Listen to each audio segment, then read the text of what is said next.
9th standard students பார்த்தீங்கன்னா next exam பார்த்தீங்கன்னா science exam. நிறைய பேர் சயின்ஸ் எக்ஸாமுக்கு மாடல் கொஸ்டின் பேப்பர் கேட்குறீங்க.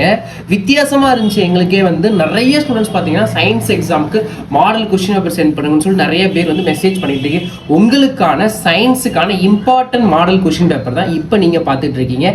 சயின்ஸ் பொறுத்த வரைக்கும் உங்களுக்கு 12 1 மார்க்ஸ் கேட்பாங்க. அதுக்கப்புறம் பார்த்தீங்கன்னா 2 மார்க்ஸ் 7 2 மார்க்ஸ் கேட்பாங்க. இதில் பார்த்தீங்கன்னா கம்பல்சரி கொஸ்டின் ஒன்று இருக்கும். 22வது கொஸ்டின் கம்பல்சரி கொஸ்டினா இருக்கும். அந்த கொஸ்டின் நீங்க கண்டிப்பா அட்டெண்ட் பண்ணணும். அதுக்கு முன்னாடி 6 கொஸ்டின் அட்டெண்ட் பண்ணிக்கலாம்.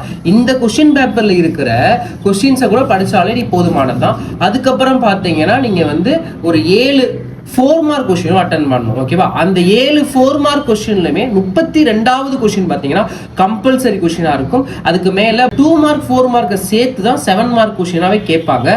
அதுக்கப்புறம் கீழே பார்த்தீங்கன்னா உங்களுக்கு 3 7 மார்க் அட்டன் பண்ணணும். ஒன்று பயாலஜியில் 33 கொஸ்டின் பயாலஜி கொஸ்டின், அப்புறம் 34th கொஸ்டின் பிசிக்ஸ், 35th கெமிஸ்ட்ரியில் கேட்பாங்க. ஓகேவா? இந்த மாடல் கொஸ்டின் இம்பார்ட்டன்ட் கொஸ்டின் படிச்சா கூட நீங்க science 9th science exam maximum 75 out of 40+ ஷியோரா எடுக்க முடியும். இந்த கொஸ்டின் பேப்பரை படிச்சு நல்ல மார்க் ஸ்கோர் பண்ணுங்க 9th ஸ்டூடெண்ட்ஸ். தேங்க்யூ.